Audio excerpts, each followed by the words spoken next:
Fala pessoal, sou Vinícius Cruz, assessor de investimentos da SVN, escritório credenciado da XP Investimentos, e vamos agora para a nossa revisão macroeconômica do mês de abril de 2026, que, dadas as devidas proporções, foi bem mais tranquilo do que o nosso mês de março ali, de 2026, mas ainda assim com vários fatores muito relevantes para a gente levar em consideração nos nossos investimentos. Nosso primeiro assunto não poderia ser diferente, né? O mesmo assunto que a gente veio abordando em fevereiro, que a gente veio abordando em março. A ideia é que não é chover no molhado, não vou entrar nos detalhes mais aprofundados realmente do conflito do Oriente Médio, mas é muito importante a gente entender as decorrências que esse conflito trouxe para o nosso mês de abril ali como um todo, né? O conflito ele segue perdurando, a gente tem encontrado uma fragilidade muito grande para chegar a uma trégua desse conflito. Basicamente, todos os finais de semana a gente realmente tem ali um anúncio de cessar-fogo ou de algum acordo que está correndo um pouco melhor, e no começo da semana a gente acaba tendo uma notícia de que realmente eles acabaram não chegando no acordo. Então a gente tem encontrado muita fragilidade realmente para a finalização desse conflito.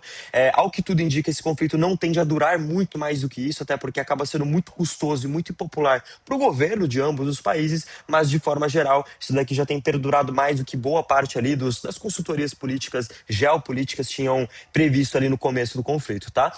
Como decorrência disso, a gente tem visto ali o barril de petróleo ainda em valores muito elevados. O Brent, que acaba sendo o nosso principal indicador ali, tem flutuado em valores entre 90 a 110 dólares, com muita volatilidade. E a principal questão é que a logística ali do Estreito de Hormuz continua muito debilitada, né? Tanto que a gente tem ali um déficit de mais ou menos 9 milhões de barris de petróleo por dia, devido a realmente todo o conflito que está acontecendo. Acho que o ponto mais importante a gente levar em consideração por aqui, e trazendo um pouco dos assuntos que a gente conversou nas nossas últimas revisões, é a inflação, né? Que acabou realmente prejudicando boa parte dos países que já tinham esse indicador muito mais controlado, né? Ou estavam começando a controlar um pouco mais isso.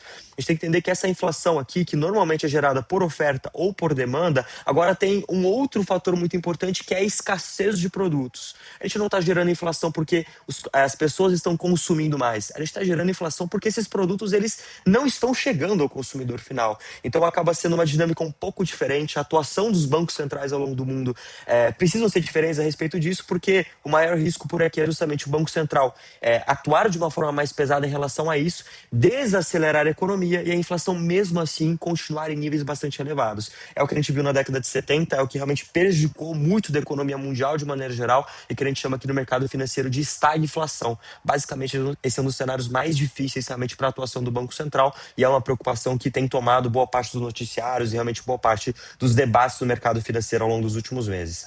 Saindo um pouco desse detalhe do Oriente Médio, né? Esse conflito realmente já está bastante precificado nos nossos investimentos, então outros assuntos começaram a tomar um pouco mais de proporção. A gente começa a olhar um pouco mais para os Estados Unidos, que acaba sendo o país que acaba trazendo mais influências aqui para o nosso mercado brasileiro. Quando a gente olha para os Estados Unidos, a gente tem algumas alterações muito importantes, e a principal delas é a transição de poder no Federal Reserve, o Banco Central americano. Sai Jerome Powell, entra Kevin Warsh, né, que já foi votado e realmente já foi aprovado para assumir esse cargo ali de presidente do Federal Reserve. Kevin Warsh, historicamente, acaba sendo uma pessoa mais hawkish, mas levando em consideração que ele foi indicado pelo Donald Trump, e o Donald Trump tem realmente pesado bastante no discurso em relação ao Banco Central no intuito de diminuição de cortes de taxa de juros, acredita-se que Kevin Warsh vai ter um posicionamento um pouco mais dovish, então um pouco mais alinhado realmente com esse planejamento ali do Donald Trump. É sempre muito importante a gente assimilar com o Banco Central americano, com o Federal Reserve, dois mandatos muito importantes, que é a inflação e o mercado de trabalho. Quando a gente olha para a inflação nos Estados Unidos, aqui sim, isso aqui começa a ficar um pouco mais preocupante. A gente via uma trajetória de inflação decrescente desde o segundo semestre do ano passado, porém com todo esse conflito que está acontecendo no Oriente Médio, realmente essa inflação começou a tomar proporções um pouco maiores. Ainda é muito cedo para falar das decorrências que o conflito do Oriente Médio vai trazer para cá, mas com certeza é um assunto que está no radar dos investidores. E, além disso, falamos um pouco mais sobre o mercado de trabalho, né? Acaba sendo, inclusive, o indicador preferido ali do Federal Reserve quando a gente fala ali do mês a mês. O mercado de trabalho dos Estados Unidos ele tem decrescido bastante, chegou a um nível de estabilidade muito mais baixo do que se esperava anteriormente, então isso aqui acaba trazendo realmente um espaço um pouco maior para a gente visualizar esse momento de corte de juros. Levando em consideração que o mercado de trabalho mais desaquecido, tem menos pessoas ali realmente com seus empregos, menos poder de compra, isso aqui acaba sendo uma tendência deflacionária. Então um ponto ali que acaba realmente jogando contra a inflação e acaba deixando realmente o Banco Central americano ali com um processo de decisão um pouco mais gradual. Ainda estamos ali num processo realmente de taxa de juros americana ainda em instabilidade, mas é muito possível que a qualquer momento a gente continue a ver essa descendência da taxa de juros americana, claro que de maneira muito gradual, realmente acompanhando muito bem o que está acontecendo no mercado. E um grande fator que realmente tem movimentado muito dos mercados no nosso mês de abril e que também acaba trazendo muito dessa influência para o mercado de trabalho americano é a inteligência artificial. Acho que todo mundo percebe que no dia a dia a inteligência artificial traz um nível de eficiência para o nosso trabalho muito maior. Isso daqui tem sido muito representado nas maiores empresas dos Estados Unidos que já trouxeram cortes de pessoas, de empregados de maneira bastante significativa. E esse dinheiro economizado com pessoas tem sido praticamente todo investido a nível de capex em inteligência artificial. É que a gente começa a falar sobre um outro nível de debate, né? Antes falava-se realmente sobre a inteligência artificial, qual seria ali a empresa que realmente estaria à frente das demais, e agora a gente se deparou com outro problema muito mais estrutural. Devido ao grande uso da inteligência artificial, a gente tem percebido que hoje a infraestrutura que está por trás disso ainda não chegou ao mesmo patamar. Então a gente tem percebido grandes empresas trazendo grandes contratos de energia, visto que os data centers ali que realmente concentram a capacidade de computação das inteligências artificiais precisam de um nível de energia colossal. Esses data centers realmente precisam ser construídos, né, até para ter uma capacidade de processamento adequada com a quantidade de uso que a inteligência artificial exige nos dias de hoje. Então muitos data centers têm sido construídos. Isso aqui realmente tem movimentado muito do mercado de infraestrutura, principalmente nos Estados Unidos, mas em diversos países do mundo. E quando a gente olha para a cadeia produtiva da inteligência artificial, vários países têm começado a se beneficiar por serem grandes produtores de componentes que estão relacionados à inteligência artificial. Aqui a gente entra num debate mais importante, que é o debate de semicondutores. Isso daqui acaba sendo um ponto muito importante porque tem trazido uma grande influência para os países emergentes, né? A gente tem visto nos últimos meses a nossa bolsa de valores andando muito bem, o ouro andando muito bem, uma grande fuga de capital dos países desenvolvidos para os países emergentes e basicamente isso daqui é um grande alinhamento de cenários, né? Boa parte desses países acabam tendo um cenário macroeconômico muito semelhante, por isso que esse dinheiro tem sido direcionado para boa parte desses países.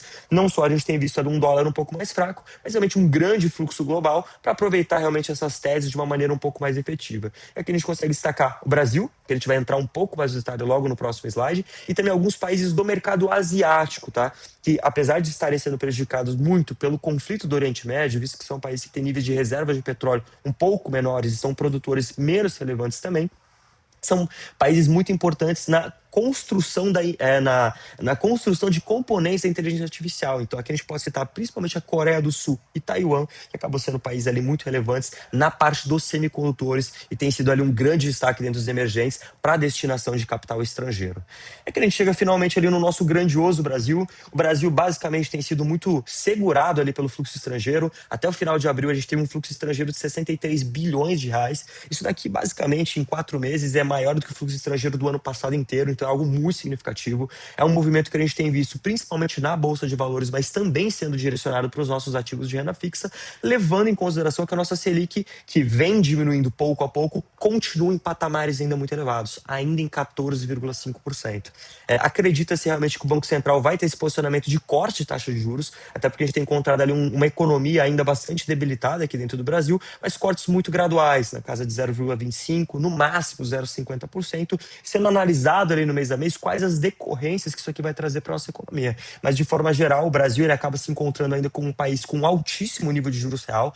Poucos países do mundo, na verdade, só a Turquia acaba oferecendo hoje um juros real mais interessante do que o Brasil. E considerando que a Turquia está no estado de calamidade de política fiscal muito pior do que o nosso, o Brasil acaba sendo um destino bastante atrativo. Além disso, o Brasil acaba sendo um dos poucos países beneficiados pelo cenário macroeconômico atual, considerando, né, que o Brasil hoje é um grande produtor e exportador de petróleo, mesmo esse conflito do Oriente Médio acaba trazendo um pouco mais de fôlego ali para o Brasil, muito em linha com aquilo que a gente conversou no mês de março, né? Considerando que hoje o maior produtor de petróleo no Brasil é a Petrobras, esse conflito e esse nível de petróleo mais alto traz até um fôlego fiscal aqui para o nosso país. Um debate que tem começado a ganhar um pouco mais de relevância, né? São as eleições ali de 2026, então elas têm começado a ganhar um pouco mais de proporção, trazer um pouco mais de balanço ali para nossa bolsa de valores de maneira geral. Naturalmente, cada vez mais, quanto mais perto das eleições, mais balanço ele vai trazer para nossa carteira, mas o mercado financeiro de maneira geral acaba se agradando muito, realmente com esse aumento dos candidatos ali à direita, ganhando um pouco mais de representatividade na possibilidade de voz, o que tem trazido um pouco mais de otimismo para a bolsa de valores. mas ainda assim é muito cedo para a gente falar a respeito disso. A gente vai ver realmente essa pauta das eleições ganhando cada vez mais proporção ao longo dos próximos meses e com certeza vai ser um assunto que a gente vai abordar aqui no mês a mês. Como sempre, pessoal, a estrutura de investimentos, né, a ideia realmente é que é trazer um pouco mais da macroeconomia, mas como essa macroeconomia vai ser aplicada na estrutura de investimentos de cada um é muito particular. Aos meus clientes, entrarei em contato para que a gente possa conversar um pouco sobre como isso encaixa dentro da carteira de vocês e estendo o convite para quem realmente hoje não tem uma assessoria de investimentos ou não entende bem como isso aqui funciona na carteira de investimentos de cada um de vocês, aqui segue o meu contato para que a gente possa conversar e entrar um pouco mais nesse detalhe, tá bom? Ótimos negócios a todos, um forte abraço.